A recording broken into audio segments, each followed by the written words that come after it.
Hey guys, Mark here with Hockey Culture, Training and Systems, and today we're finishing the 6-part mini-series about International Hockey's Big 6.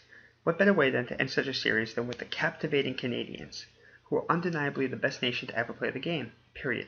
If I had 20 minutes to do these videos, I could probably list you all of their achievements, so rather I will conclude by saying this: they've won a total of 27 World Championships, 6 World Cups or Canada Cups, and a total of 9 Olympic gold medals.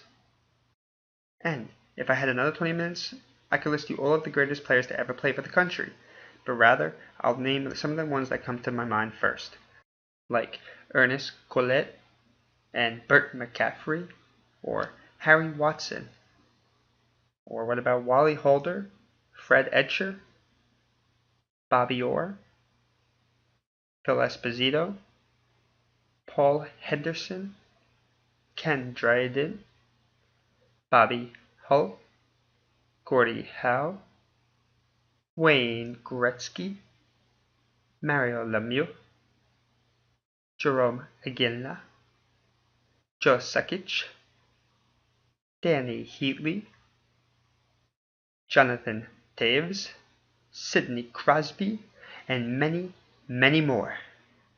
Now, many of you might think that Canada actually invented the game, and many of you might even bet that Canada's national sport is hockey, but you would be wrong on both accounts. First, there's a lot of debate that actually goes into the origins of the game.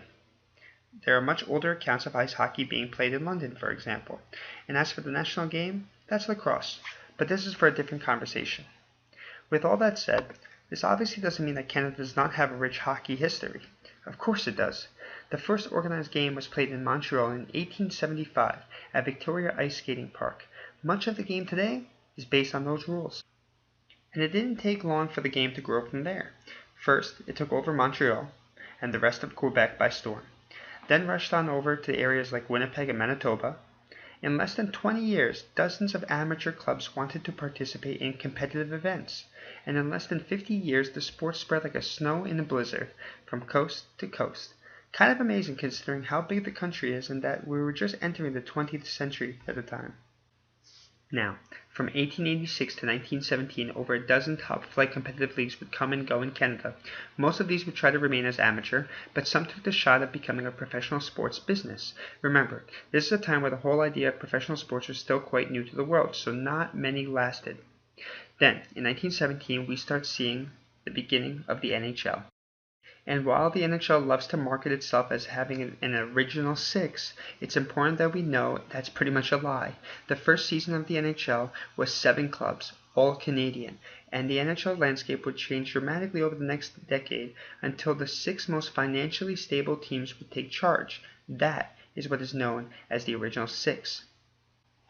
But today, I don't want to harp on the National Hockey League. That's for a different time, as this is all about Team Canada, where it started, what they accomplished, what identity they built for themselves, and how did they get to where they are today. And that all started in 1910 when Canada played its first game against Switzerland at the Ice Hockey European Championships. Except back then it wasn't like it was today, where country picks its best players to join the men's team. In the first half of the 20th century, we would commonly see Canada be represented by a specific club or university, rather than players from all over the country. In 1910, this was Oxford Canadians, which was a strong amateur club at Oxford University, founded by Canadian students. Unsurprisingly, they destroyed the competition. So much for the need of best and best hockey. If it makes you feel better, however, they didn't actually win the trophy. Their games were considered exhibition, allowing European countries to claim the title. Then, 10 years later, the first official World Championships would take place at the 1920 Summer Olympics. Yep. This time, Canada would be represented by the Winnipeg Falcons, a senior team that had just won the Allen Cup. We'll do a video about that shortly. As you guessed it, they won the title, outscoring opponents 27-1. The Falcons were heavily honored upon their return. Many went on to play in the NHL. And the Iceland national hockey team still honors their team today with their logo and jersey. Winning gold was the Canadian way in hockey. That is, until the 60s. USA beat Canada to win their first gold medal in 1960. In 1964, Canada would not medal in its first Olympic Games. And then, that's where it started out to be known as the Soviet Hockey Dynasty for the next 30 plus years at World Championships and Olympics. Eventually, it was understood that the Soviet players were pretty much professionals, acting as amateurs. This left Canadian officials angry. They withdrew from the IIHF, and they cried out for a best-on-best tournament. That's when in 1972, Canada took on the Soviets in the infamous 1972 Summit Series. This series would go on to be one of the best games, a series of hockey ever played. And while the Soviets proved that they can compete with the best, it would be the Canadians who came out on top.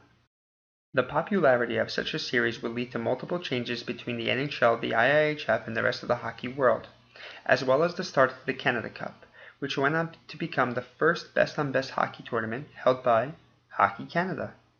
Just another tournament that Canada would show that if you give them the best in the world, there's not many people who can stop them. The Canada Cup is a huge reason why the Olympic Committee eventually allowed professionals to play. Now in 1998, the first best-on-best hockey tournament, Canada actually lost to the miraculous Czech Republic. I talked more about this in the Big 6 Czech video I posted 2 weeks back about them. 4 years later, in 2002, Canada would get their redemption. And a few years later, Canada would then also go on to win back-to-back gold medals. The first was 2010 on home ice, and then again in 2014 in Sochi, proving no matter what ice, it was always Canada's game. Now with all of this said, we can finally dive into more juicy stuff. Systems and tactics. I think the first thing to know about the Canadians is that they have always had a tough game. It's no picnic to play any Canadian. That was known as early as 1905 when news reports were calling hockey the most brutal game in the world, after reporters came across a game against the Ottawa Silver Sevens. Where do you think the idea of hockey players having no teeth came from? Certainly not in Sweden. The other major factor of Canadian style is its simplicity, or at least that was what it was like until recently.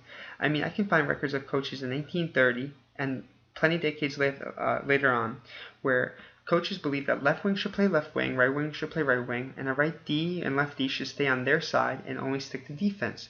Only a rare gem, a generational talent, would be able to have his own way, and that's only if he actually had a coach willing to part ways with his mind and his strategy.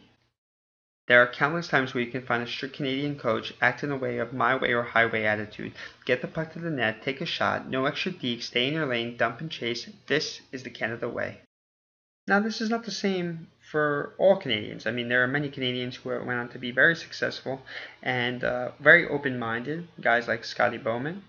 And you have Mike Babcock over here, who I don't think, or how I should say is that I don't think Canada would have won the 2010 and 2014 gold medals in the Olympics without him. These were coaches who were pretty much students of the games, guys who were always willing to learn and change their approach and change their style to fit the players that they had on their roster. Nevertheless, the most important thing about Canada is the vast amount of differences between playing styles throughout the whole country. The diversity is what makes them the best, and while you see that a little bit within the NHL clubs, you see more of it in the junior leagues. We can start here with Quebec, for example.